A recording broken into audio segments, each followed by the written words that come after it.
So what's your name, Jake, and how did you find yourself here at Air Studios? I'm Jake Jackson, and I've just finished mixing Vanguard for Nick Murray here at Air Studios, and it's been an epic 4 days of recording and mixing. I've been here for about 15 years, started here 15 years ago. I've worked as a junior with Hans Zimmer on Gladiator, amongst many other things, and more recently been the engineer on Sweeney Todd and The Road, and then lots of other TV and film movies. What did you find? Oh, that's brilliant. Oh, that's awesome, yeah, except for film movies, as opposed to like. yeah. Okay, whatever. Is that okay? That'll do. I thought it was fantastic. You can cut it. Okay, film movies is great. Yeah, good. There's nothing we can say now that's not going to crack him No, up. exactly. Film Okay, movies. go on. That's fine. We'll keep with that. Yeah. No one will be watching by that point. I've been talking for too long.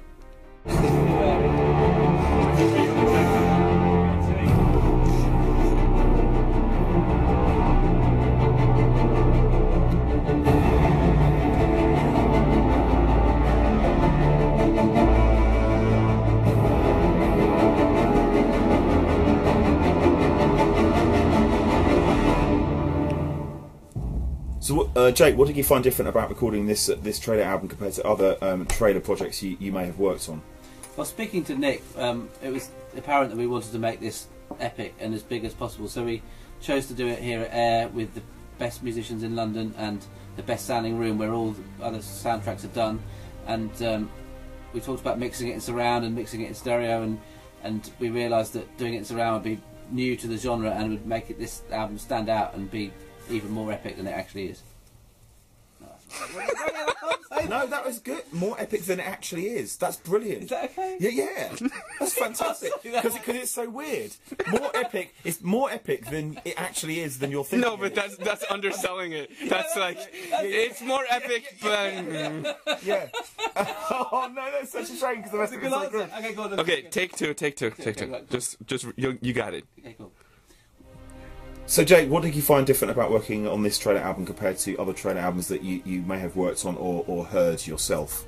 Well, after speaking to Nick, we decided we wanted to do it here at Air with London's best musicians, so it could stand up against the movie soundtracks it was going to be trailing for. So we did it here at Air. We had best musicians in London. We had fantastic sound, and then we discussed doing it in stereo and surround. And we realised that doing it in surround would make it that one step better because it's not done. Trailer albums aren't done like this in surround, and this would make it stand out. I'm trying to work, but someone keeps filming me. So, which of the tracks that stand out most on the album to you, Jake?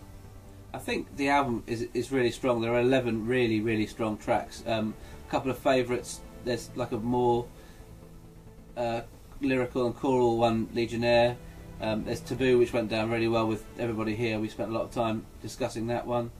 They're just really great tracks. They capture everything that Nick wants to capture, and the musicians just take it to that really amazing level.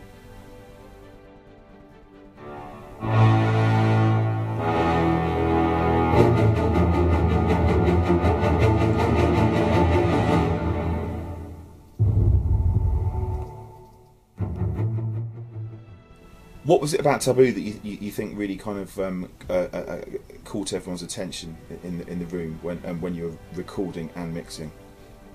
With Taboo, it was one of those occasions where we realised we could double up the orchestra and make it twice the size without making it sound twice as small. We realised that by putting it on top of itself, it would make it stand out, and it was just the type of music that would fit being done. So it ends up with having a humongous brass section, which is 12 horns, 6 trumpets, 6 trombones, 12 trombones, something ridiculous, and that then just fits with the strings and then the programming to make it just one of those tracks that sets the hairs on the back of your neck tingle.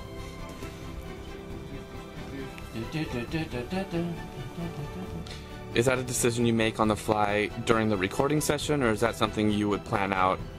And how much improvisation do you take in freedom as an engineer? as an engineer, I'm always ready to try and put into practice any requests that I get from anybody in the booth. For this particular track, we were waiting for. We had some extra time and we were wondering what to do with it, so we thought about just trying it, and we kind of realised immediately it was going to be one of those great decisions that was just going to make it stand out incredibly. That's actually really good. Incredibly. That's cool. Okay. Did you have any other questions? Yeah. Do you think, having worked in the realm of recording samples for certain sample libraries and recording live music for live use, that this particular project could have been done with samples alone? Well, this is the million-dollar question that everybody wants to answer. The samples that I'm involved in are excellent, but there's nothing like the real players playing with emotion and playing differently, responding to where you ask. The samples can never respond differently to the way you say this needs to be slightly more aggressive, this needs to be slightly more pink, or whatever. Whatever humans react to words and things like that, so, and samples and computers cannot do that. So there's always you should always use the real musicians, because they just take it. They're just magic. What is it about English session orchestra that you like the most out of every single London orchestra in the world and the universe? Imagine that question. And suddenly we've run out of tape. Oh, what did I press? Yeah, exactly. Well, is that enough? Yeah. Any final anything you want to leave with your fans? I'm looking forward to doing the next one.